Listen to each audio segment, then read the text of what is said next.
கிருஷ்ணகிரி மாவட்டத்தில் மத்திய அரசின் தேசிய சுகாதார இயக்க திட்டத்தின் கீழ் 4 லட்சம் தனிநபர் இல்ல கழிவறைகள் கட்டி கொடுக்கப்பட்டு சுகாதாரம் பேணப்பட்டு வருவதாக மாவட்ட ஆட்சியர் திருமதி சரையு கடந்த வாரம் வெளியிட்ட அறிக்கையில் தெரிவித்திருந்தார்.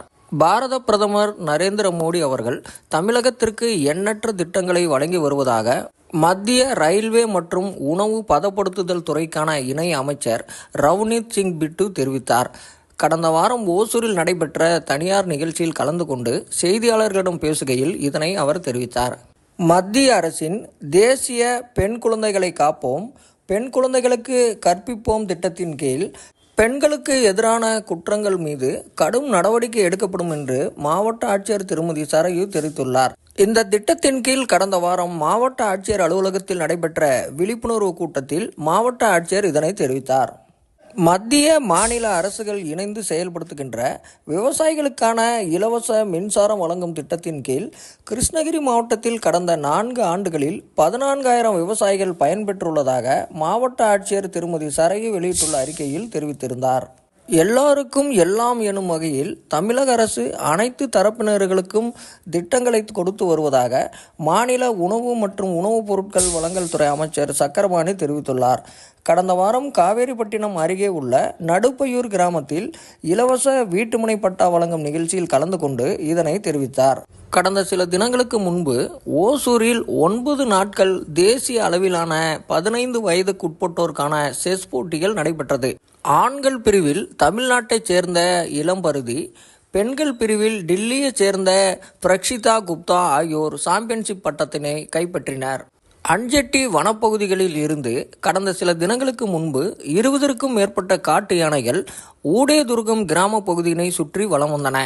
தேன்கனிக்கோட்டை வன சரகத்திற்கு உட்பட்ட வன காவலர்கள் உடனடியாக காட்டு யானைகளை மீண்டும் வனப்பகுதிக்குள் விரட்டினர்.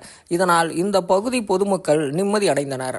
இந்து சமய அறநிலைத்துறையின் தருமபுரி மண்டலத்திலிருந்து கிருஷ்ணகிரி மாவட்டத்தை தனியாக பிரித்து உதவி ஆணையர் அலுவலகம் திறப்பு விழா கடந்த வாரம் நடைபெற்றது. இந்த உதவி ஆணையர் அலுவலகம் மூலமாக கிருஷ்ணகிரி மாவட்டத்தில் உள்ள 1350 திருக்கோவில்களுக்கு பயனுள்ள வகையில் அமையும். இந்த நிகழ்ச்சியில் மாவட்ட ஆட்சியர் திருமதி சரையு, சட்டமன்ற உறுப்பினர் திரு மதியழகன் ஆகியோர் கலந்து கொண்டனர்.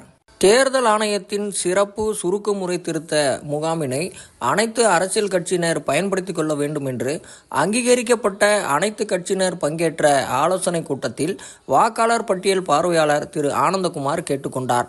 கிருஷ்ணகிரி மாவட்ட ஆட்சியர் அலுவலகத்தில் கடந்த சில தினங்களுக்கு முன்பு நடைபெற்ற அங்கீகரிக்கப்பட்ட அனைத்து கட்சியினர் ஆலோசனை கூட்டத்தில் இதனை தெரிவித்தார். இந்தியாவிலேயே தமிழகத்தில்தான் பெண்கள் முன்னேற்றம் அடைவதற்கு எண்ணற்ற திட்டங்கள் செயல்படுத்தப்பட்டு வருவதாக மாநில உணவு மற்றும் உணவுப் பொருட்கள் வழங்கல் துறை அமைச்சர் சக்கரபாணி தெரிவித்துள்ளார். கடந்த சில தினங்களுக்கு முன்பு 71வது அகில இந்திய கூட்டுறவு வார விழா நிகழ்ச்சி நடைபெற்றது. இதில் கலந்து கொண்டு புதிய கூட்டுறவு சங்கங்களின் கிளைகளை தொடங்கி வைத்து பயனாளிகளுக்கு நலத்திட்ட உதவிகளை வழங்கிய அவர் இதனை தெரிவித்தார். ஓசூரில் கடந்த வாரம் சமையல் கல்வி நிறுவனங்களுக்கு இடையேயான 2 நாள் தேசிய அளவிலான சமையல் போட்டி நடைபெற்றது. இதில் சென்னை எம்ஜிஆர் பல்கலைக்கழகம் ஒட்டுமொத்த சாம்பியன் பட்டத்தையும் வென்றது. மத்திய மாநில அரசுகள் இணைந்து செயல்படுத்துகின்ற விரிவான மருத்துவ காப்பீடு திட்டத்தில் மேலும் பயனாளிகளை அதிக அளவில் சேர்க்க அதிகாரிகள் முன்வர வேண்டும் என்று மாவட்ட கண்காணிப்பு அலுவலர் மற்றும் மாநில சுற்றுலாத்துறைக்கான இயக்குனர் திருமதி ஷில்பா பிரபாகர் சதீஷ் கேட்டுக்கொண்டுள்ளார். கடந்த வாரம் மாவட்ட ஆட்சியர் அலுவலகத்தில் அனைத்து துறை அதிகாரிகள் பங்கேற்ற ஆய்வுக் கூட்டத்தில் கலந்து கொண்ட அவர் மத்திய அரசு செயல்படுத்துகின்ற விரிவான மருத்துவ காப்பீடு திட்டத்தில் மேலும் அதிக அளவு பயனாளிகளை சேர்க்க முன்வர வேண்டும் என்று அப்போது அவர் தெரிவித்தார். கிருஷ்ணகிரி மாவட்டம் ஊத்தங்கரையில் கடந்த வாரம் பெய்த கனமழையின் காரணமாக ஊத்தங்கரை நகரின் பல்வேறு பகுதிகள் கடுமையாக பாதிக்கப்பட்டது. வெள்ளத்தால் பாதிக்கப்பட்ட மக்களுக்கு தேவையான அனைத்து உதவிகளையும் தமிழக அரசு செய்து கொடுக்கும் என்று மாநில வீட்டு வசதி மற்றும் நகர்ப்புற மேம்பாட்டுத் துறைக்கான அமைச்சர் திரு முத்துசாமி தெரிவித்துள்ளார். ஊத்தங்கரை பகுதிகளில் ஆய்வு மேற்கொண்ட அவர் செய்தியாளர்களிடம் பேசுகையில் இதனை தெரிவித்தார்.